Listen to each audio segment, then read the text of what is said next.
Pak Jokowi sepertinya, mohon maaf ini, tidak keberatan dengan apa yang disampaikan oleh Pak Budi Ari. Pak Budi Ari ini dianggap corong Pak Jokowi.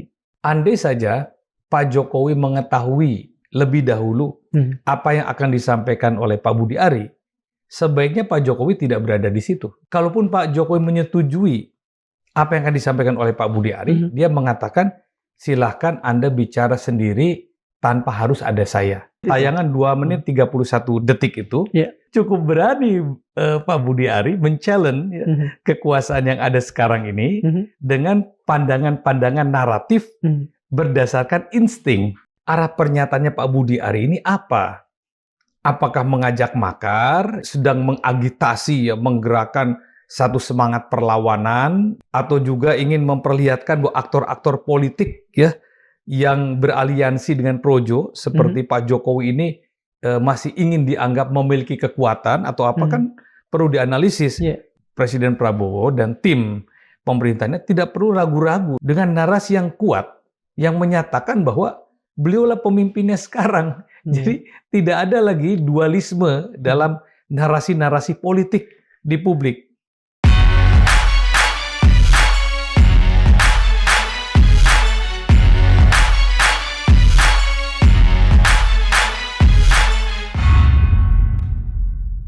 Bismillahirrahmanirrahim. Assalamualaikum warahmatullahi wabarakatuh. Sobat Madilog, ada satu kalimat yang cukup mengganggu kita yang datang dari mantan dedengkot kelompok relawan pro Jokowi atau Projo, Budi Ari Setiadi, baru-baru ini. Ia mengatakan ketika duduk di samping mantan Presiden Jokowi dan di hadapan para relawan, mengatakan sesuatu yang berdasarkan, ia katakan insting politiknya, akan ada percepatan dibanting 2029 mendatang.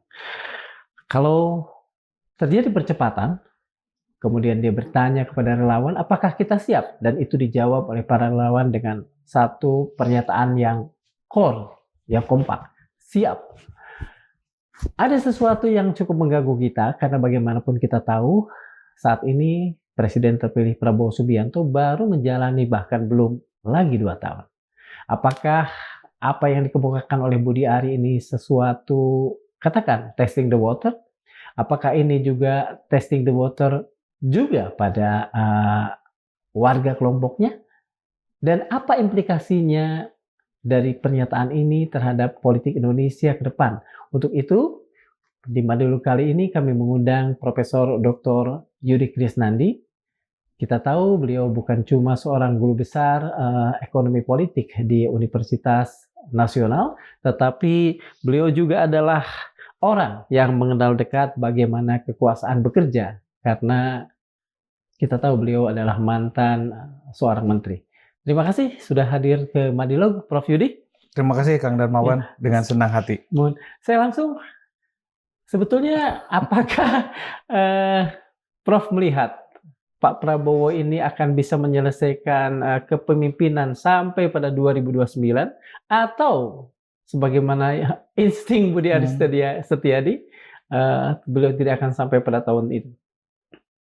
Kalau dikatakan melihat, kan kita bukan peramal ya, jadi tidak bisa melihat apa yang akan terjadi di masa depan. Yang kita lihat, yang kita saksikan dan kita rasakan adalah realita yang terjadi hari ini. Realita yang terjadi hari ini tentu sudah banyak kita cermati ya, dari sisi komunikasi politik, pemerintahan yang belum begitu efektif ya menyampaikan pesan-pesannya kepada publik atau masyarakat, sehingga banyak hal yang menjadi kebingungan masyarakat, bahkan menjadi polemik di masyarakat. Lalu kemudian juga tata kelola pemerintahan yang banyak juga disoroti oleh masyarakat yang menghendaki adanya pengelolaan pemerintahan yang proper, yang sesuai dengan aturan-aturan yang ada, yang tertib, kompak, terpadu dan sebagainya. Lalu juga kinerja ekonomi, situasi global saat ini memang tidak terlalu menguntungkan bagi kondisi perekonomian banyak negara termasuk Indonesia. Ditambah lagi kemampuan kita mendorong percepatan pertumbuhan ekonomi juga dihadapi oleh berbagai macam tantangan di dalam negeri itu sendiri yang pada akhirnya seperti kita rasakan terjadi penurunan daya beli masyarakat, menurunnya pendapatan, berkurangnya tabungan, ya, meningkatnya pinjol, dan itu juga berimplikasi pada masalah-masalah sosial yang lain. Ini adalah sebuah realita, ya. Nah, realita ini berbeda dengan insting politik, ya, berbeda juga dengan penglihatan politik, ya, bahkan berbeda dengan agitasi politik. Nah, di dalam melihat sebuah realita politik, tergantung dari kita meletakkan pada skenario yang mana keberadaan Presiden Pak Prabowo dan pemerintahannya ini dalam perspektif pandang kita, ya. Apakah dalam skenario konstitusional, ataukah dalam skenario konflik politik, ataukah dalam skenario krisis kenegaraan, ya.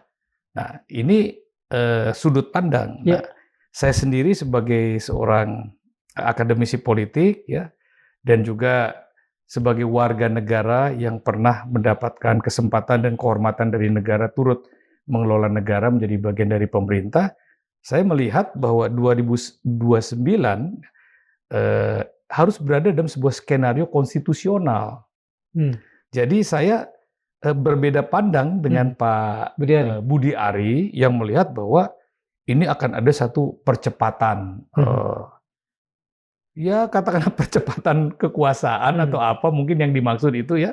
Atau mungkin secara gamblang Pak Budi Ari ingin mengatakan bahwa Presiden Prabowo akan turun lebih cepat dari 2029 dan sebagainya. Nah, itu kan analisis dan persepsi orang bisa berkembang secara liar. Namun saya ingin meletakkannya dalam skenario konstitusional. Dalam skenario konstitusional, kita harus konsisten meyakini bahwa Presiden Prabowo ini dipilih secara demokratis, ya, ditetapkan lewat sebuah proses konstitusi yang begitu ketat, dari mulai pendaftaran, pelaksanaan pemilu, terus kemudian sengketanya dan penetapan hasil pemilu, serta keputusan akhir yang tidak bisa diganggu gugat. Dan beliau menang, ya, de facto, de jure menang dan mendapatkan pengakuan internasional. Sehingga dalam skenario konstitusional, jabatan Presiden Prabowo itu berlaku 1 periode penuh 2029 sampai dengan 2029, sampai dengan dilakukannya pemilihan umum yang akan datang, sampai dengan terpilihnya kembali, apakah beliau terpilih lagi, ataukah ada orang lain yang terpilih, ya itulah skenario konstitusional. Jadi saya tidak melihat ada celah, bukan tidak melihat, ya, tidak sepaham dengan adanya pandangan-pandangan di luar skenario konstitusional. Jadi kalau Kang Darmawan tanya kepada saya, apakah Pak Prabowo akan bisa sampai 2029? Saya katakan ya, beliau akan bisa memimpin Indonesia kan dalam skenario konstitusional, ya, dan seluruh peraturan-peraturan yang ada, legitimasi demokrasi diberikan kepada Presiden Prabowo untuk memimpin sampai dengan selesai periodenya. Prof, tadi Prof berkali-kali mengatakan skenario. Kita tahu bahwa yang namanya skenario adalah rencana, sesuatu yang telah disusun. Apakah yang terjadi? Profesor mengatakannya tadi realitas-realitas yang terjadi. Apakah realitas-realitas yang terjadi itu sudah merupakan beberapa variabel yang katakan saja selalu ada mengiringi sejarah kejatuhan sebuah rejim?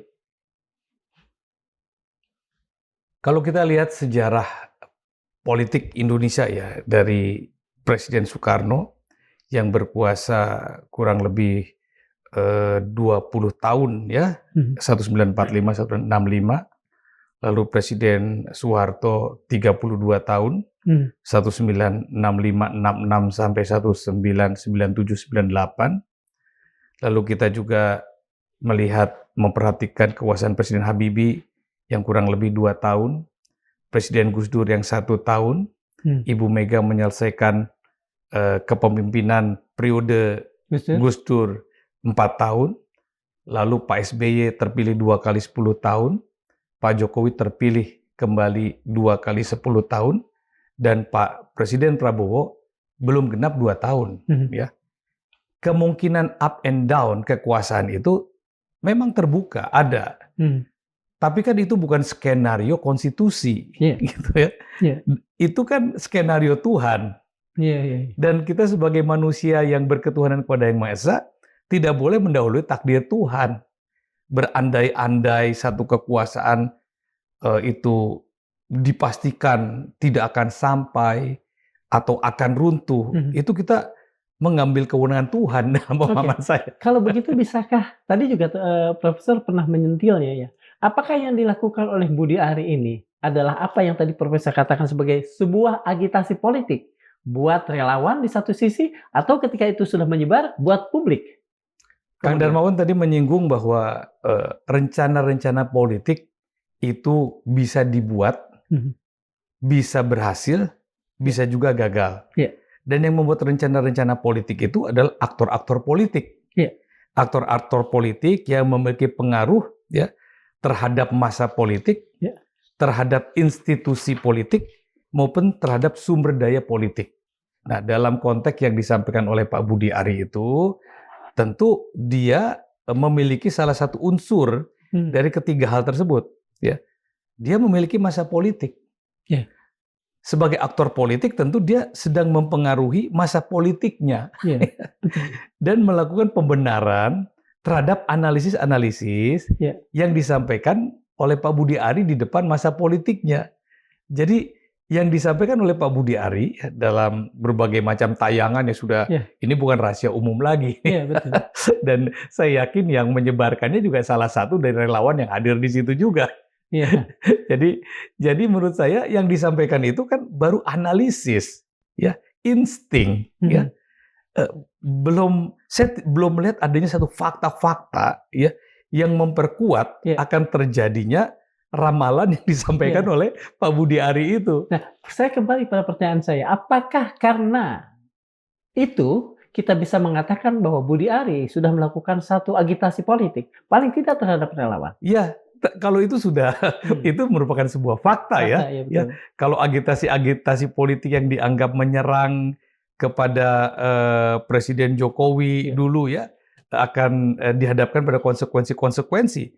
Apalagi di era Pak Harto yang melakukan agitasi politik massa yang dianggap mengganggu kekuasaan akan menghadapi resiko. Jadi Pak Budi Ari saya pikir juga tengah siap menghadapi resiko itu. Jadi cukup berani Pak Budi Ari men-challenge kekuasaan yang ada sekarang ini dengan pandangan-pandangan naratif berdasarkan insting, berdasarkan analisis. Ya. Jadi saya tidak melihat adanya fakta-fakta politik, tidak melihat adanya fakta-fakta ekonomi yang sangat kuat, yang bisa mengarah kepada pembenaran atas insting politik dari Pak Budi Ari. Walaupun mungkin Pak Budi Ari bisa saja memiliki beberapa data, tapi ini saya lihat bukan based on fact, situasi yang digambarkannya ini. Memang saya juga mencermati ya ada penurunan kinerja perekonomian, lalu kemudian ada ketidakpuasan ya dari masyarakat yang cukup luas, adanya kritik-kritik terbuka. Namun itu merupakan sebuah dinamika dan indikator-indikator berjalannya sebuah demokrasi. Ini adalah tantangan kepada pemerintah, apakah pemerintah itu mampu tidak mengelola perbedaan-perbedaan, ya, berani tidak menghadapi kritik-kritik itu dengan jawaban-jawaban yang logis dan dialektif, ya, yang dialogis, ya. Nah ini semua sedang berproses, ya, dan Presiden Prabowo kan belum genap juga 2 tahun, Kang Darmawan. Jadi ya ini masih ada waktu lah ya untuk melihat ya sampai sejauh mana parameter-parameter yang dianggap oleh Pak Budi Ari ini akan membenarkan instingnya nanti, kan masih ditunggu juga. Tadi kita bicara dari sisi Budi Ari. Sekarang kita ingin bicara dari sisi pemerintah menanggapinya. Nah, apakah yang dikemukakan oleh Pak Budi Ari itu bisa kita katakan sebuah kritik, sehingga kemudian kita bisa berharap pemerintah pun menanggapi dan meresponnya sesuai dengan hal-hal yang layak direspon terhadap sebuah kritik. Kang Darmawan sudah ikuti videonya yang durasinya Sudah. hampir 2 menit Iya, 2 lebih, menit itu. yang di sampingnya ada Presiden ke-7 Republik Indonesia kan? Ada Pak Julvan juga. Saya tidak melihat itu sebagai kritik. Oke. Jadi dalam pemahaman saya, Iya. ya saya ikuti, mohon maaf, yang saya ikuti hanya yang beredar itu Iya, video betul. pendek yang kurang lebih 2 menitan lah. menit 31 Iya. detik itu ya.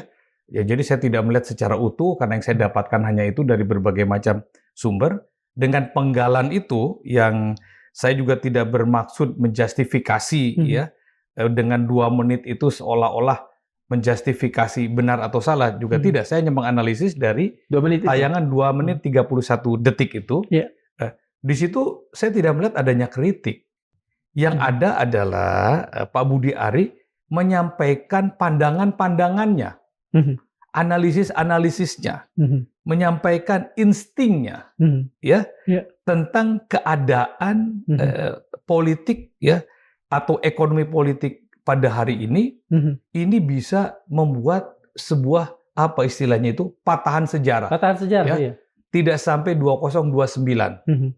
Dan kesan yang saya tangkap ya, Pak Budi Ari sedang melakukan agitasi. Sebagaimana yang tadi Kang Darmawan sampaikan. Jadi itu tidak ada informasi yang sifatnya faktual ya. Tidak ada juga data-data yang disampaikan. Yang ada adalah pandangan-pandangan dan insting. Dan menurut saya orang-orang lain selain Pak Budi Ari bisa saja melakukan berbagai macam analisis tentang hal itu. Dan tentunya tidak diharuskan semua orang sepakat dengan itu kan. Kalau misalnya kita sepakat untuk mengatakan, sekali lagi saya based on apa yang tadi Profesor katakan, Pak Budi Ari mengeluarkan insting. Apakah layak juga kalau pihak pemerintah meresponnya dengan sesuatu yang sifatnya insting juga, instinktif juga? Ya menurut saya pemerintah tidak boleh merespon dengan insting juga ya. Pemerintah itu meresponnya kan berdasarkan resources ya, resources informasi, resources data, apa yang sudah dilakukannya, dan tidak perlu juga terlalu bereaksi berlebihan terhadap hal itu. Ya Pak Budi Ari ini kan mewakili relawan ya pro Jokowi. Dan Pak Prabowo ini memiliki juga relawan-relawan yang sangat banyak ya. Ada Garuda Astacita Nusantara, ada Garuda 08, ada Garuda Cinta Prabowo, ada Gerakan 08 atau Pembela Kemenangan 08, banyak sekali ya. Saya itu mungkin ada 10 atau 20 yang beberapa pekan lalu itu diresmikan ya oleh konsinyasi mereka sendiri. Ya saya yakin mereka akan merespon itu. Jadi tidak perlu direspon juga terlalu berlebihan oleh pemerintah. Kan namanya juga kan insting, kecuali ya yang disampaikan oleh Pak Budi Ari ini adalah sebuah fakta-fakta lapangan, ya, sebuah informasi-informasi yang bisa diverifikasi kebenaran datanya, dan kemudian dianggap itu tidak benar, apalagi dituduhkan kepada pemerintah, maka kewajiban pemerintah untuk menyampaikan informasi yang benar. Itu bukan counter ya, tetapi betul-betul merespon ya, supaya masyarakat ini tidak dibingungkan dengan berbagai macam spekulasi-spekulasi yang bisa memecah belah di antara masyarakat sendiri atau di antara para pendukung relawan masing-masing. Itu kan tidak baik ya. Dalam situasi begini kita membutuhkan satu persatuan nasional yang kuat. Prof. Ketika misalnya sampai hari ini saya paling tidak menemukan ada respon yang sama fanatiknya dengan apa yang dilakukan di Projo oleh relawan-relawan yang tadi Profesor sebutkan, 10 diantaranya tadi Profesor sebutkan, apakah itu karena relawan-relawan Pak Prabowo ini kurang fanatik dibanding relawan Jokowi, satu, atau sudah ada tangan pemerintah atau kelompok inner circle Prabowo untuk mendinginkan persoalan ini? Mungkin masih bingung ya. Ini saya perhatikan 24 jam terakhir ini belum ada satu respon yang signifikan dari relawan-relawan Garuda Pak Prabowo ini. Mungkin mereka juga masih bingung. Mereka mungkin masih menganalisis sebetulnya arah pernyataannya Pak Budi Ari ini apa. Apakah mengajak makar ya, ataukah sedang mengagitasi ya, menggerakkan satu semangat perlawanan bersama, ataukah sedang membangun opini dan narasi yang kuat tentang eksistensi Projo yang masih dipimpinnya, atau juga ingin memperlihatkan bahwa aktor-aktor politik ya yang beraliansi dengan Projo seperti Pak Jokowi ini masih ingin dianggap memiliki kekuatan atau apa kan perlu dianalisis. Yeah. Ya hanya analisisnya jangan terlalu lama juga gitu kan. Sebagai relawan itu mesti tergerak untuk melakukan respon, mesti Harus responsif. agak reaktif Ya lah walaupun dikit, jangan terlalu berlebihan. Yang penting kan bisa mengukur karena walau bagaimanapun membawa nama baik Presiden Prabowo yang memiliki visi demokratis ya, yang memiliki visi kerakyatan itu pun harus dijaga. Tapi ya proses dialog itu penting. Jadi saya rasa kalau ada respon dari relawan Garuda itu sesuatu yang baik untuk membuka dialog dengan kelompok pendukungnya Pak Budi Ari. Saya kembali sebetulnya ini jawaban dari Profesor masih membingungkan saya. Jadi bukan cuma kelompok relawan ini yang bingung ya. Apakah itu, sekali lagi saya tanyakan, membuktikan bahwa kelompok pro Jokowi itu lebih lebih fanatik, lebih setia, lebih loyal dibandingkan kelompok Prabowo terhadap Pak Prabowo?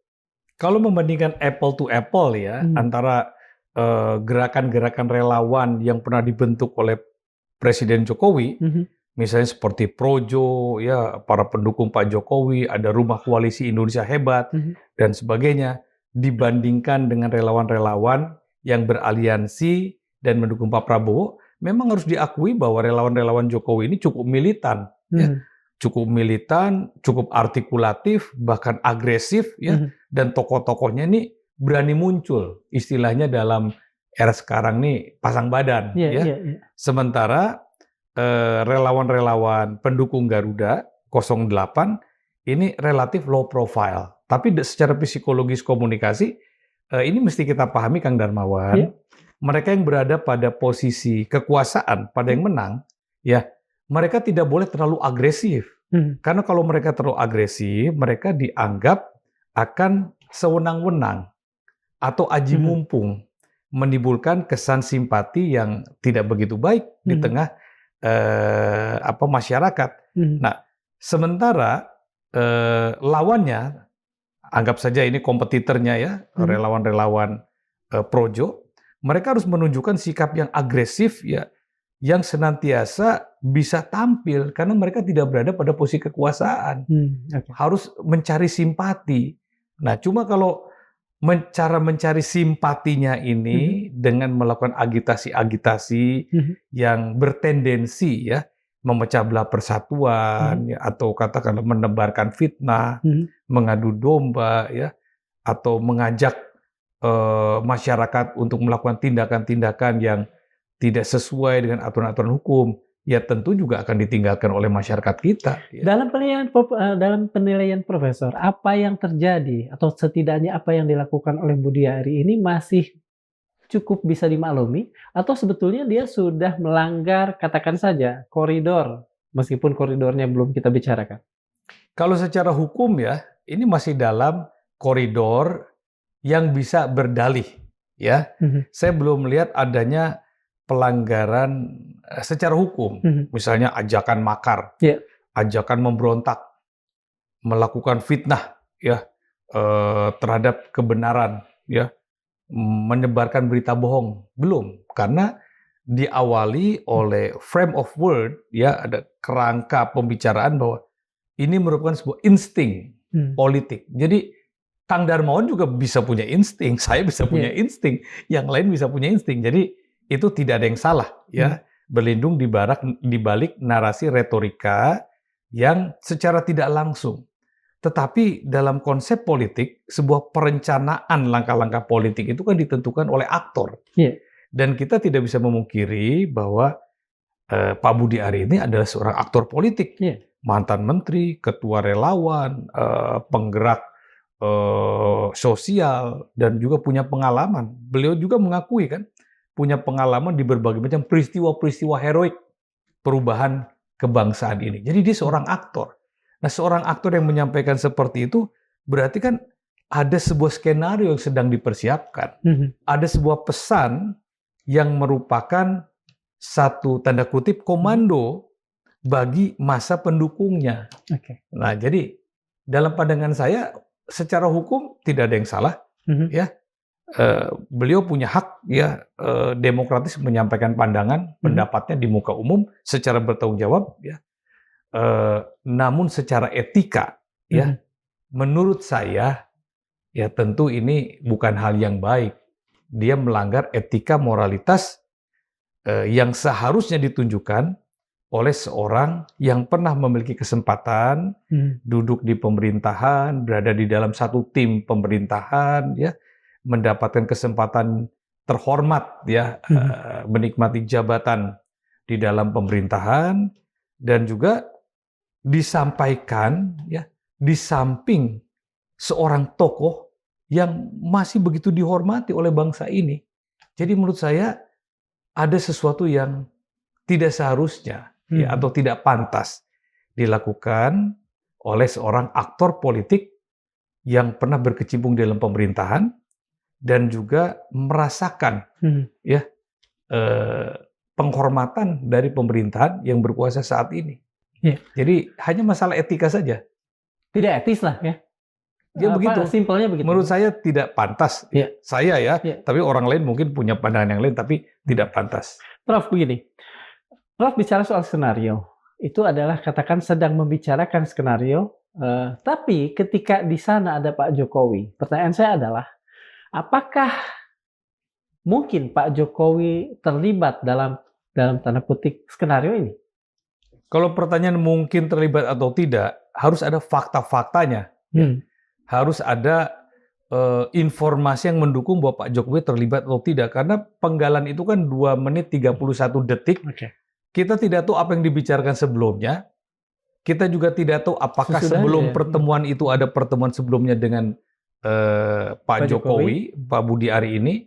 Ataukah setelahnya mereka juga sama-sama satu mobil melakukan pembicaraan. Atau pada hari-hari sebelumnya, itu kan harus ada fakta-fakta yang cukup kuat. Ini urusan Badan Intelijen untuk mengikuti itu. Tapi dengan adanya Pak Jokowi di situ, publik itu menduga seolah-olah apa yang disampaikan oleh Pak Budi Ari itu merupakan persetujuan dari Pak Jokowi. Pasti kesannya seperti itu. Yeah. Atau merupakan Pak Budi Ari ini dianggap corong. Pesannya Pak Budi Ari untuk disampaikan kepada masyarakat luas yang masih bersimpati, ya, dan memberikan dukungan kepada Pak Jokowi. Jadi akan ada kesan kuat bahwa Pak Jokowi berada di balik ini. Tapi kan ini analisa. Faktanya kita tidak tahu. Kalau memang ditemukan fakta misalnya beberapa jam sebelum pertemuan itu, atau malam sebelumnya, atau beberapa hari sebelumnya ada pertemuan-pertemuan intens antara Pak Budi Ari dengan Pak Jokowi, tentu logikanya kalau misalnya saya berbicara dengan Darmawan sudah berhari-hari dan seterusnya, Darmawan kan memahami pikiran-pikiran saya. Jadi pada saat kemudian Kang Darmawan menyampaikan pikiran-pikiran Kang Darmawan sendiri di samping saya, artinya sudah satu pikiran. Itu analisa yang akan dibaca oleh publik. Tapi saya tidak ingin buru-buru mengatakan bahwa apakah yang disampaikan oleh Pak Budi Ari itu sepenuhnya merupakan pesan dari Pak Jokowi, itu belum menjadi fakta. Tetapi yang disampaikan Pak Budi Ari itu melakukan agitasi kepada para pendukung-pendukungnya, dalam hal ini Projo, dan disaksikan, didengar langsung oleh Pak Jokowi yang ada di sampingnya. Itu sebuah realitas. Prof, begini, kita cuma punya 2 menit lebih. Prof mengatakan 2 menit 30 detik untuk penggalan video ini. Kalau dari sisi etika politik yang Profesor pegang, apa yang sesungguhnya paling ideal dilakukan Pak Jokowi dalam penggalan yang tidak kita tahu sebagai respon terhadap Pak Budi Ari? Andai saja, ini analisis ya, analisis. Andai saja Pak Jokowi mengetahui lebih dahulu apa yang akan disampaikan oleh Pak Budi Ari, sebaiknya Pak Jokowi tidak berada di situ. Satu. Atau, kalaupun Pak Jokowi menyetujui apa yang akan disampaikan oleh Pak Budi Ari, dia mengatakan, silahkan Anda bicara sendiri tanpa harus ada saya. Hmm. Ya. Dan yang lebih elegan lagi, kalau Pak Jokowi mengatakan sebelumnya kepada Pak Budi Ari, kalau dia mengetahui apa yang akan disampaikan, bahwa sebaiknya jangan disampaikan seperti itu, karena pasti akan mengganggu hubungan Pak Jokowi dengan Presiden Prabowo. Iya. Dan faktanya kan terganggu. Faktanya kan konslet. Iya. Jadi ini peristiwa post factum kan, sudah terjadi. Iya. Dalam waktu 24 jam terakhir ini, reaksinya di mana-mana. Sampai-sampai saya yang dalam perjalanan dari Cirebon ke Jakarta saja oleh Kang Darmon dihadirkan. Saat ini harus datang ke sini. Artinya kan ada yang terganggu. Kang Darmon tentu menangkap suara-suara publik yang mempersoalkan ada apa ini, ya, sehingga diperlukan satu pembahasan tersendiri mengenai isu ini. Dan saya yakin para relawan-relawan Presiden Prabowo juga pasti sedang tengah memikirkan sekurangnya atau mengambil langkah-langkah apa untuk merespon. Dan saya yakin yang lebih resah lagi adalah Projo itu sendiri. Karena yang hadir di situ mungkin paling banyak 100-200 orang. Tetapi yang saya tahu Projo, ya, yang eksistensinya sudah lebih dari 12 tahun yang lalu, mereka punya jaringan di seluruh Indonesia. Mereka juga akan menanyakan apa yang harus mereka lakukan. Dengan tanda kutip, ya, agitasi yang disampaikan oleh Pak Budi itu. Pasti lebih bingung lagi. Dan kebingungan-kebingungan ini akan menambah beban sosial politik masyarakat kita. Ini kan sesuatu yang membuang energi, tidak diperlukan. Jadi capek kita, ya. Yang dibutuhkan saat ini kita kan bersatu nih mengatasi berbagai macam persoalan, ya. Presiden hari ini sedang ada di Nakeo, ya, Kabupaten Manggarai, ya, di NTT, Nusa Tenggara Timur, sedang memimpin rapat gabungan penanganan pasca gempa NTT. 2 hari yang lalu di Kalimantan, banyak hal yang sedang dilakukan, dan relawan-relawan juga sedang terfokus ke sana. Belum lagi sebagian lainnya sedang mengkonsolidasi bagaimana ini produksi hari ini, produksi beras, ya, produksi tanam-tanaman, produksi industri, memikirkan anak mau masuk sekolah, ya, memikirkan kesehatan, memikirkan ancaman adanya demo besar, ya. Di DPR sedang sibuk dengan undang-undang perampasan aset negara, ya. Terus kemudian Kementerian Pertahanan sedang memperhatikan bagaimana konstelasi ancaman-ancaman global. Waduh, bangsa ini sedang disibukkan oleh banyak hal. Pak Jokowi, saya kembali lagi, apakah seharusnya menegur Pak Budi Ari pada penggalan yang kita tidak tahu setelah ini terjadi itu? Kita kan tidak tahu ya setelah itu apakah ada teguran atau tidak. Betul. Tetapi dalam bahasa psikologi komunikasi, saya bukan ahlinya komunikasi, tapi saya belajar ilmu psikologi komunikasi. Komunikasi itu kan tidak hanya sesuatu yang verbal, ya. Komunikasi itu juga menyangkut gesture, body language, ya, tatapan wajah, ya, anggukan, ya, posisi duduk, ya, terus kemudian background dan sebagainya. Kesan yang saya tangkap, ya, sebagai orang yang memperhatikan video 2 menit 31 detik itu, bahwa Pak Jokowi sepertinya, mohon maaf ini, tidak keberatan dengan apa yang disampaikan oleh Pak Budi Ari. Kesan saya, ya, dengan segala hormat, seperti tidak keberatan. Ya, pasti Kang Darman akan nanya, apakah Pak Jokowi perlu mengklarifikasi ini? Ya, agak sulit, ya, memaksa Pak Jokowi untuk memberikan klarifikasi itu. Hanya kalau saran saya sebagai orang yang pernah dipimpin oleh beliau di dalam kabinet kerja yang pertama, kalau saja Pak Jokowi ini tidak setuju dengan apa yang disampaikan oleh Pak Budi Ari, memang ada baiknya Pak Jokowi menyampaikan satu pernyataan bahwa apa yang disampaikan oleh Pak Budi Ari itu tidak mewakili apa yang menjadi pemikirannya. Cukup satu kalimat itu. Apakah publik kemudian wajar kalau menganggap bahwa sebetulnya Pak Jokowi memang tengah mengganggu pemerintahan Pak Prabowo? Kalau kesan itu ada, ya, kesan itu akan ada, ya, bahwa ini lagi apa sih ini Pak Budi Ari dengan Pak Jokowi itu, ya. Gitu. Jadi serius tuh persoalan, ya, persoalan banget, jadi serius. Tapi kalau saya tidak bertendensi bahwa apa yang dilakukan oleh Pak Budi Ari dengan Pak Jokowi itu akan bisa mengganggu pemerintahan. Nggak sejauh itu. Iya, Tapi iya. mengganggu ya kehidupan politik publik. Iya. Karena yang namanya kehidupan politik itu bukan hanya perilaku politik, tapi wacana, pemikiran-pemikiran, dialektika, konflik-konflik kepentingan, perdebatan-perdebatan. Jadi ini kan menambah amunisi ya Iya, betul. konflik pendapat di tengah publik. Itu sangat mengganggu. Tetapi saya tidak melihat itu bisa sampai mengganggu pemerintahan, kecuali misalnya kelompok relawan ini memiliki jaringan massa yang begitu kuat, pendanaan yang begitu besar, mungkin akses kepada institusi-institusi angkatan bersenjata atau kepolisian ini, atau mungkin dia punya resources yang begitu kuat lah untuk bisa betul-betul mengganggu ya.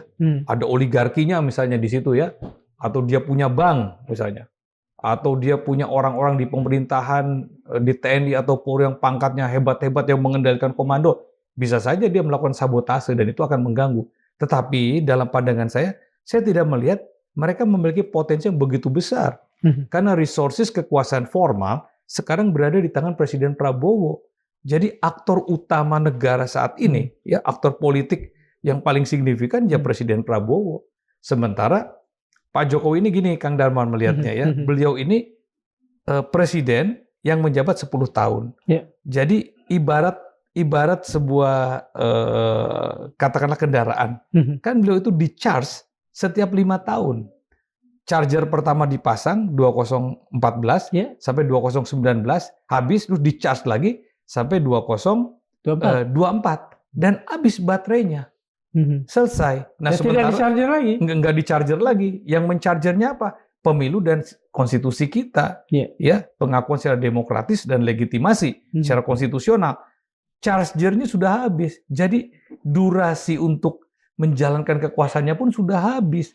Ya namanya baterai, sisa-sisa kalau kita main remote ya udah habis baterai, dikeplok-keplok mungkin masih bisa jalan. Tapi kan harus sebetulnya itu sudah habis. Ya, didorong-dorong tetap jalan. Nah, sementara Pak Presiden Prabowo ini chargernya ini masih untuk 3 tahun ke 3 tahun ke depan. 2 tahun pun belum dipakai, belum habis. Jadi sedang kuat-kuatnya. Kalau begitu saya bertanya begini.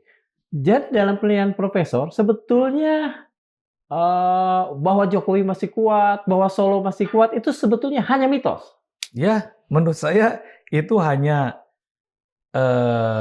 retorika yang dikumandangkan oleh orang-orang yang sangat menghormati Pak Jokowi atau idolanya Pak Jokowi ya, yang masih memiliki kepentingan untuk berada di kisaran kekuasaan dan masih menginginkan memiliki peran.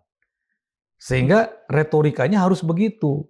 Sehingga dengan kehadiran yang bersangkutan ya, yang menempel pada popularitas figur Pak Jokowi, diharapkan mendapatkan keuntungan-keuntungan dari distribusi kekuasaan yang diberikan oleh Pak Presiden Prabowo.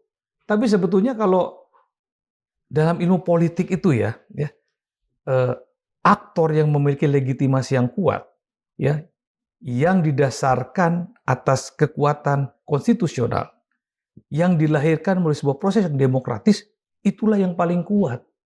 Jadi sebetulnya, ya, para ilmuwan politik melihat bahwa Pak Jokowi ini sudah tidak memiliki kekuasaan untuk mengendalikan pemerintahan. Kalau tadi analoginya adalah baterainya sudah soak. Gitu. Iya.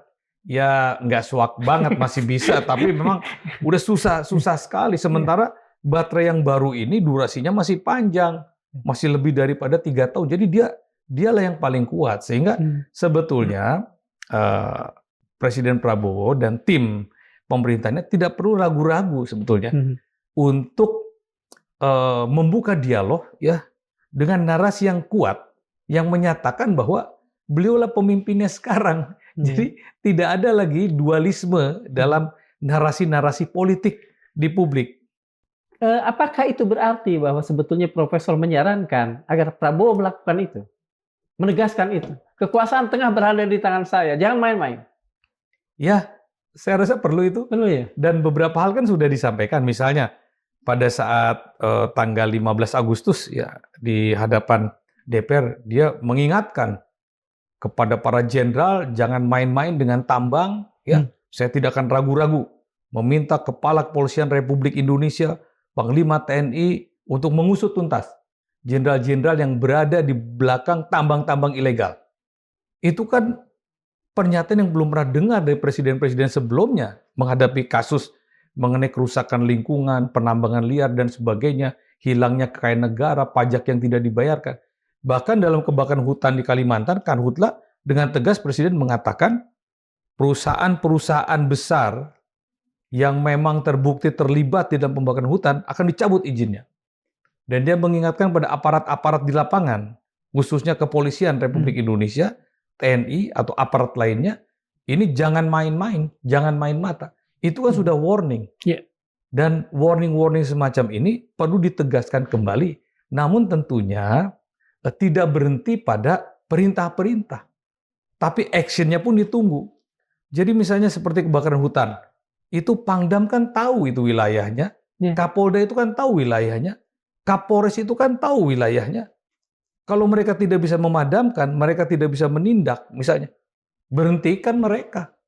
Jadi actionnya. Nah, action-action seperti ini memang sangat ditunggu untuk membuktikan bahwa kekuasaan mutlak ya secara konstitusional berada di tangan Presiden Prabowo. Dan Kang, itu yang tidak dimiliki oleh Pak Jokowi. Jadi kalau Pak Prabowo ini menggunakan implementasi action power-nya, ya, wah hebat ini. Betul-betul presiden yang tegas dan berpihak, dan dia punya dasar konstitusi. Dan itu tidak dimiliki oleh orang lain, termasuk Pak Jokowi. Hanya Pak Prabowo. Hanya Pak Prabowo. Jadi dengan demikian, Pak Prabowo ini memiliki kekuatan yang jauh lebih besar dari siapapun. Oke, Prof. Saya ingat ke masa-masa tahun 90-an itu ada ini ya, ada apa namanya? Ada plesetan dari NATO. No action, talk only. Dengan segala hormat saya pada beliau, pada presiden kita, apakah beliau masuk pada kategori ini atau setidaknya orang-orang kemudian terpaksa untuk berpikir soal NATO ini pada beliau?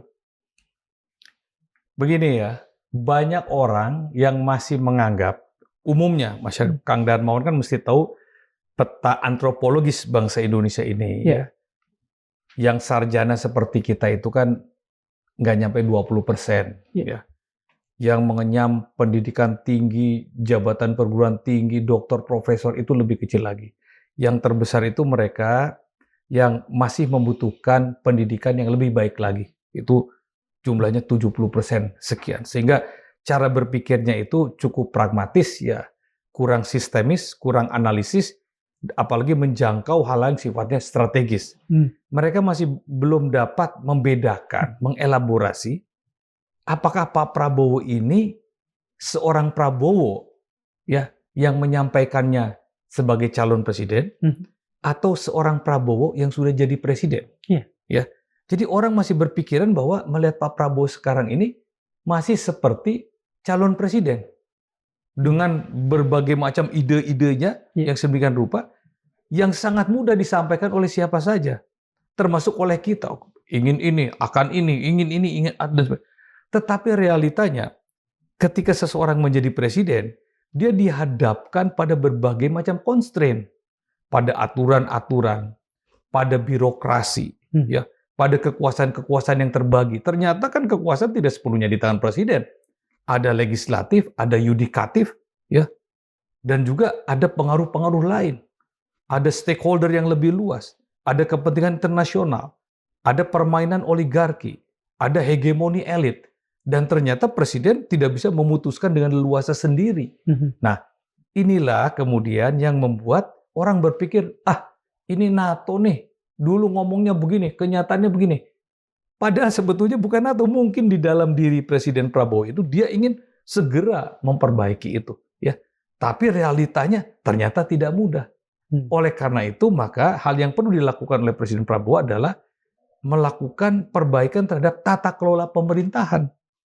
Dengan memperbaiki tata kelola pemerintahan, maka dia akan memiliki sebuah tim yang betul-betul paham visinya beliau, ya, tahu bagaimana bekerja, mendapatkan kepercayaan yang besar dari rakyat, profesional, berintegritas, dan gercep, ya, gerak cepat.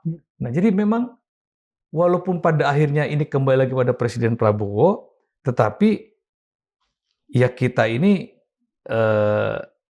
menyadari, ya, saya yang pernah berada di pemerintahan, ya, menyadari bahwa ketika seorang pemimpin itu ingin melakukan sesuatu, dia tidak leluasa melakukan itu dengan apa yang dibayangkannya. Dihadapkan pada banyak kendala. Nah, namun bukan berarti itu tidak bisa dilakukan. Makanya kan masih ada 3 tahun lagi nih, ya. Dan menuju genap tahun kedua Presiden Prabowo ini, Presiden harus bisa meyakinkan pada masyarakat banyak bahwa beliau masih bisa diharapkan. Dan rakyat menaruh kepercayaan besar kepada beliau. Sehingga cibiran, ya, bahwa presiden ini presiden NATO, itu dengan sendirinya akan hilang. Pada saat beliau action, pada saat beliau berani mengganti menterinya yang tidak becus, pada saat beliau berani mengganti menterinya yang korup, dia memecat jenderal-jenderal yang berada di belakang tambang ilegal, dia memberhentikan misalnya panglima-panglima komando atau kapolda-kapolda yang terlibat, ya, di dalam melindungi pengusaha-pengusaha pembakar hutan, baru rakyat akan melihat bahwa ini ada harapan. Rakyat tidak akan bicara lagi soal NATO nanti. Biarkan waktu itu akan menjawab. Oleh karenanya, kesempatan menuju 2 tahun masa kepemimpinan Presiden Prabowo ini harus melakukan segera perbaikan tata kelola pemerintahan. Sehingga apa yang beliau inginkan di dalam memperbaiki Indonesia ini bisa tercapai, rakyat percaya, dukungan lebih besar, dan beliau akan memimpin Indonesia dengan periode yang penuh, dengan baik, dengan dukungan rakyat. Prof, kita kembali pada momen Budi Ari tadi. Pak Budi Ari ini sekarang memang menjadi ini ya, ikon ya, ikon seolah-olah menjadi seperti ikon antitesis ikon antitesis dari pemerintah sekarang. Padahal menurut saya enggak juga kok, kenapa enggak dari kemarin-kemarin ya? Saya bertanya soal ini, ada satu lagi yang ingin saya tanyakan. Udah begitu lama publik atau paling tidak beberapa bagian dari publik itu meminta agar Presiden Prabowo, meskipun ini permintaan yang kalau menurut saya juga agak ganjil, segera memutuskan hubungan dengan Presiden Jokowi dengan sekian banyak alasan yang ada yang tidak perlu kita perbincangkan lagi. Pertanyaan saya adalah, apakah momen pertemuan kemarin yang dampaknya kita rasakan paling tidak dalam perbincangan kita ini, itu adalah momen paling tepat untuk Pak Prabowo segera memutus hubungan yang katakan saja berbau penuh kepentingan dengan Solo? Begini Kang, seperti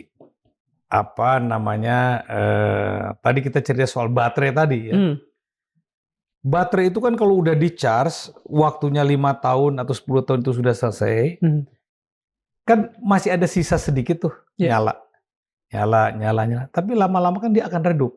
Sementara baterai yang baru di-charge, dia lagi kenceng-kencengnya, berjalan terus. Ya. Jadi, kalau kita menggunakan, katakanlah, anekdot itu ya. Jadi, Pak Jokowi itu baterainya semakin habis, Pak Prabowo baterainya lagi kuat-kuatnya. Otomatis dalam perjalanan waktu, ini Pak Jokowi berhenti, pengaruh Pak Prabowo kan akan semakin besar. Orang akan ikut, walaupun dulu ya sebagian besar nih, dengan segala hormat saya ya kepada Pak Prabowo juga kepada Pak Jokowi, sebagian besar kabinet Merah Putih ini kan banyak rekomendasi dari Presiden Jokowi. Ini kan sebuah realitas politik yang diketahui oleh banyak orang. Ya, sudah jadi katakanlah tanda kutip orang-orangnya Pak Jokowi. Tapi kan sekarang siapa yang berani mengatakan bahwa saya orangnya Pak Jokowi di kabinet siapa? Kan nggak ada. Apalagi nepuk dada ya. Sekarang semua akan mengatakan bahwa saya adalah menteri yang paling dekat dengan Presiden Prabowo. Saya tidak ada hubungan lagi dengan Presiden Jokowi. Menteri mana sekarang yang berani datang ke Pak Jokowi? Coba, mana? Kan enggak. Ini kan hukum besi kekuasaan. Ketika besi yang satu ini ditempa lagi panas-panasnya, besi yang lain panasnya sudah hilang. Jadi akan berpindah itu medan magnetnya, ya, ketertarikan kekuasaannya. Dari sekian banyak orang-orang yang direkomendasikan Presiden Jokowi masuk dalam kabinet merah putihnya Pak Prabowo, saya ingin tanya, ada nggak satu saja yang masih berani mengatakan bahwa saya adalah orang dekatnya Pak Jokowi? Atau dia mencoba mengidentifikasikan, mengasosiasikan keberadaannya dengan Pak Jokowi? Pasti tidak ada. Itu kan satu kekuatan dengan Pak Prabowo, dengan secara tidak langsung, ya, secara moral politik sebetulnya sudah secara struktural sudah tidak ada hubungan lagi antara Presiden Prabowo dengan Pak Jokowi. Namun secara moral etika politik tentu Pak Prabowo merasa Pak Jokowi ini memberikan dukungan terhadap suksesnya pemilihan presiden kemarin. Sehingga sebagai orang yang tahu berterima kasih, ya, tahu adat istiadat, paham budi pekerti yang luhur, Pak Prabowo ini memberikan penghormatan pada Pak Jokowi. Namun bukan berarti kemudian Pak Prabowo itu mengikuti semua keinginan Pak Jokowi atau sama dengan Presiden Jokowi. Saya rasa tidak. Coba lihat sejarah Indonesia ke belakang. Apakah Presiden Soeharto itu tidak punya hubungan moral sebelumnya dengan Presiden Soekarno? Punya hubungan moral. Tapi ketika beliau menjadi presiden, dia menjadi dirinya sendiri. Ada satu garis struktural yang putus, ya. Ada satu garis mata rantai ideologi politik juga yang berbeda. Profesor melihat putusnya itu ada pada hubungan antara Pak Prabowo dengan Pak Jokowi. Tidak pada, kalau Pak Harto dengan Pak Karno udah jelas ya, kelihatan putusnya. Prof melihat itu juga pada Pak Prabowo, Pak Jokowi ini. Saya melihatnya begini ya. Kalau hubungan itu masih ada, ini kan banyak persoalan-persoalan koordinasi dan tata kelola pemerintahan yang melibatkan beberapa menteri atau katakanlah wakil presiden lah, yang notabene wakil presiden ini putranya Presiden ke-7 RI. Ya, betul. Ya. Kalau memang masih ada hubungan struktural, masih ada hubungan kekuasaan politik, tentu Presiden Jokowi, Pak Jokowi ini akan sering bertemu dengan Pak Prabowo dengan mudahnya, mengakses Pak Prabowo dengan mudahnya, menyampaikan katakanlah pandangan-pandangannya, ketidaksepakatannya, atau dukungannya, atau membela menteri-menteri yang direkomendasikannya, atau mempertanyakan sesuatu. Tapi kan ini kan tidak. Walaupun pada tahun pertama ada beberapa momen di mana Presiden Prabowo masih silaturahmi halal bihalal ke Solo, lalu ada pertemuan-pertemuan lainnya menerima Presiden Jokowi di rumahnya makan dan sebagainya. Tapi memasuki tahun kedua ini coba hitung, saya hanya melihat itu hanya di momen-momen formal saja, seperti kemarin peringatan 17 Agustus, ya. Sebelumnya. Tapi kan tidak ada berita, bahkan informasi yang kita terima ada pertemuan-pertemuan yang khusus. Itu menandakan bahwa tidak ada lagi hubungan secara struktural dan tidak ada lagi hubungan dalam konteks kekuasaan politik. Jadi sudah disconnecting. Tapi kan tidak bisa juga hubungan-hubungan sifatnya moral, etika itu ditanggalkan begitu saja kan masih itu mungkin masih ada. Tetapi bukan berarti Pak Jokowi bisa mengintervensi kebijakan-kebijakan yang tengah diambil dan atau akan diambil oleh Presiden Prabowo. Saya tidak percaya kalau ada orang yang mengatakan bahwa Jokowi ini mengendalikan Prabowo. Saya tidak percaya. Tapi just Presiden Prabowo memberikan penghormatan pada Pak Jokowi, itu iya. Itu iya. Prof, Budi Ari memakai satu frase patahan sejarah. Ini sesuatu yang berkali-kali negara kita alami, 65, 98. Nah, tentu untuk itu tuh perlu segala prakondisi dan segala macam ya. Ada urusan sosioekonomi, sosiopolitik yang terjadi dan dirasakan oleh rakyat. Apakah yang terjadi saat ini? Profesor tadi mengatakan ada kinerja ekonomi yang tidak terlalu oke, kemudian ada keresahan dan lain sebagainya. Apakah sudah cukup semua itu menjadi variabel-variabel untuk terjadinya apa yang Budi Ari katakan patahan sejarah ini? Variabel-variabel itu memiliki indikator yang sudah mulai muncul, iya. Tetapi belum cukup signifikan menjadi munculnya pemicu terjadinya krisis, ya. Misalnya, ya, tingkat angka pengangguran, ya, 1 juta sarjana.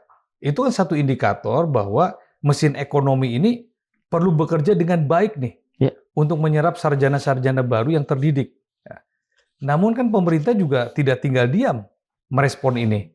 Misalnya dengan program magang, ya, dengan program mengabsorb mereka di dalam kegiatan-kegiatan industri dan sebagainya. Walaupun hasilnya belum begitu besar dampaknya dirasakan, tapi upaya-upayanya sudah kelihatan. Lalu kemudian penurunan kurs rupiah terhadap dolar. Memang naik tuh di atas 18.000 sekian. Ya. Tapi pemerintah berusaha menurunkan itu dan sekarang sudah berada di bawah 18.000. 17.700, 17.800, upaya-upaya itu kelihatan ada. Lalu kemudian kesenjangan, ya, koefisien Gini kita itu memang masih tinggi. Tapi pemerintah juga mencoba, ya, melakukan terobosan-terobosan dengan jaring sosial, dengan BPJS, ya, dengan menurunkan pajak kepada UMKM dan sebagainya. Upayanya masih kelihatan ada. Memang benar terjadi penurunan kemampuan daya beli. Ya, suara-suara kritis di mana-mana mengatakan sulit mencari lapangan pekerjaan, sulit menambah penghasilan, ya, kemudian keuntungan dari sektor-sektor industri real, ya, perdagangan juga menurun. Benar. Tetapi kemudian pemerintah juga mengupayakan bagaimana memperbaiki itu semua. Jadi apa yang dilakukan oleh pemerintah juga dilihat oleh rakyat, ya, walaupun hasilnya belum berdampak signifikan yang diharapkan rakyat, tapi upayanya sudah kelihatan, ya. Berbeda dengan periode 65-66. Tritura ini kan terjadi korupsi yang masif di mana-mana, ya, di pejabat-pejabat negara, sehingga ada tuntutan ritul kabinet. Sekarang bagaimana? Sekarang pemerintah melakukan upaya yang keras terhadap penindakan-penindakan korupsi, hanya tuntutan masyarakat kan lebih tinggi lagi, sehingga tidak hanya diperlukan action, tetapi efek jerak yang dibutuhkan, sehingga jangan lagi lah pejabat-pejabat itu korupsi. Tapi actionnya kan kelihatan. Kalau dulu kan belum begitu kelihatan. Lalu turunkan harga. Ya, sekarang bagaimana? Dulu harga tidak diupayakan turun sehingga inflasi itu bisa sampai 1000%. Kalau sekarang kan inflasi kita masih di bawah 2 digit, ya, kisarannya 4-5% inflasinya masih bisa dikendalikan. Tapi memang ada harga-harga kebutuhan pokok yang lain naik, tapi pemerintah kelihatan apa yang diupayakannya. Jadi kalau dilihat dari indikator-indikatornya itu sudah ada, tetapi belum pada titik yang membahayakan, ya, karena saya masih melihat bahwa pemerintah ini sedang berusaha bekerja semaksimal mungkin. Dan di luar itu, di luar kemampuan yang kita miliki, memang disrupsi global ini juga cukup mengganggu semua negara termasuk Indonesia. Adanya perang Rusia di Ukraina mengganggu pasokan pangan, adanya perang Amerika Serikat di Selat Hormuz dengan Iran mengganggu pasokan energi dan sebagainya. Adanya ketegangan di Laut Cina Selatan itu juga mengganggu konfigurasi perekonomian di negara-negara Asia dan ASEAN. Itu juga kan memukul kita. Adanya persaingan investasi, ya, dan kemudahan berinvestasi di berbagai macam negara yang memberikan insentif membuat foreign direct investment kita juga menjadi turun. Jadi banyak hal, tetapi upaya yang dilakukan pemerintah ini kelihatan. Kecuali, ya, kalau pemerintah ini di tengah kesulitan rakyatnya, di tengah tekanan ekonomi, di tengah krisis global yang kita hadapi, pemerintahnya kelihatan misalnya, ya, korupsinya di mana-mana, ya, kebijakannya asal-asalan, yang salah tidak dihukum, ya, ketidakadilan merajalela, itu sangat berbahaya. Oleh karena itu yang harus dilakukan oleh pemerintah adalah merespon dengan bijak setiap aspirasi yang muncul dan tidak menjadikan kritik sebagai musuh. Prof, pertanyaan kami yang terakhir adalah, Prof kan pernah menulis buku Mimpi Besar Prabowo untuk Indonesia. Nah, dalam hampir 2 tahun pemerintahan Prabowo ini, menurut Profesor, apa yang paling meleset dari Pak Prabowo dari harapan Profesor semula terhadap beliau? Saya pribadi ya, mungkin reformasi birokrasi dan tata kelola pemerintahan yang seharusnya oleh beliau dilakukan dari awal. Jadi sebagai orang yang pernah diberikan kepercayaan menjadi Menteri Pendayagunaan Aparatur Negara dan Reformasi Birokrasi, ya saya punya pengalaman ya melanjutkan kebijakan yang dilakukan oleh Presiden sebelumnya Pak SBY dan juga melaksanakan arahan dari Presiden Jokowi untuk menata birokrasi kita supaya ramping tapi gesit ya, profesional dan berintegritas, lalu kemudian mengedepankan nilai-nilai keteladanan dan kesederhanaan. Nah, saya melihat concern ini yang perlu ya lebih diperhatikan oleh Presiden. Kalau dibilang apakah ini mengecewakan, ya di dalam politik itu tidak boleh ada kecewa-kecewa. Toh setiap orang ada masanya, setiap masa ada orangnya. Mungkin yang diharapkan bahwa Pak Presiden bisa memilih ya menteri-menteri yang mampu melakukan tata kelola, ya baik itu secara sektoral kementerian maupun the whole ya kabinetnya, agar yang namanya reformasi birokrasi itu betul-betul bisa dilakukan. Tidak hanya sekedar merampingkan kabinet, tetapi menata kerja, menata budaya kerja, membangun profesionalisme, integritas dan keteladanan. Jadi yang namanya birokrasi itu kan pamong praja, ya aparatur sipil negara, pegawai negeri sipil, ada orang-orang yang digaji dan dibayar oleh rakyat untuk melayani rakyat. Jadi sepantasnya mereka itu menampilkan kepribadian yang bisa diteladani oleh masyarakat. Hidupnya sederhana, tidak berlebihan, tidak flexing, apalagi sampai harus korupsi itu udah keterlaluan, harus dihukum dengan keras. Dan juga di era digital seperti sekarang ini, ya di dunia yang sudah menggunakan artificial intelligence ini, nah efisiensi di bidang birokrasi ini bisa dilakukan. Sehingga kita memiliki aparatur-aparatur yang betul-betul handal, yang tidak membebani APBN, tapi mampu melayani seluruh kepentingan pemerintahan dan juga kepentingan publik lainnya. Jadi itu dia. Yang lain-lainnya saya bisa memahami itu tidak mudah. Ya. Jadi kalau katakanlah aspirasi saya ya, sebagai akademisi kepada Presiden Prabowo, dua saja, ya. Berantas korupsi, ya, semaksimal mungkin yang bisa dilakukan oleh Presiden, ya. Yang kedua, tata kelola pemerintahan, ya, yang sebaik-baiknya. Dua. Kalau yang lain-lainnya, saya bisa memaklumi lah, butuh waktu. Ekonomi ini kan butuh waktu ditata dan mencapai hasil, ya. Lalu menata Indonesia per sistem pertahanan, yang lainnya butuh waktu. Kita memaklumi, tapi gunakanlah waktu yang 3 tahun ke depan ini dengan sebaik-baiknya untuk menjaga kepercayaan rakyat dan dukungan rakyat yang lebih besar kepada cita-cita Presiden Prabowo. Terima kasih, Profesor. Sami-sami, Kang.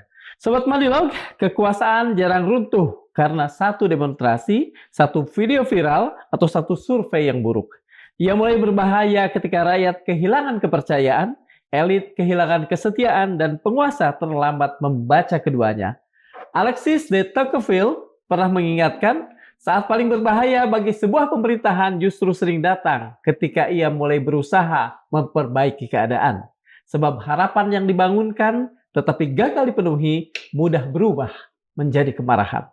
Karena itu pertanyaan terpenting bagi Pak Prabowo Subianto mungkin bukan siapa yang ingin menggantikan saya, melainkan mengapa orang sudah berani membicarakan pengganti saya.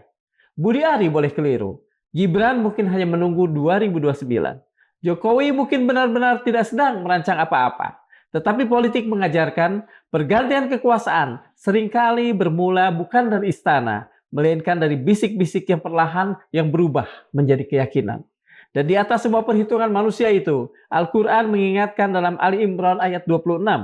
Engkau berikan kekuasaan kepada siapa yang engkau kehendaki, dan engkau cabut kekuasaan dari siapa yang engkau kehendaki. Prabowo masih presiden, Gibran masih wakil presiden, pemilu masih 2029 mendatang. Tetapi satu pertanyaan terlanjur dilemparkan ke ruang publik. Kalau terjadi percepatan, kita siap nggak? Sejarah menjawab siapa yang sebenarnya sedang dipersiapkan dan siapa yang terlambat membaca tanda-tandanya. Terima kasih. Assalamualaikum warahmatullahi wabarakatuh. Terima kasih. Bro. Sami-sami. Matur nuwun. Wan. Sami-sami.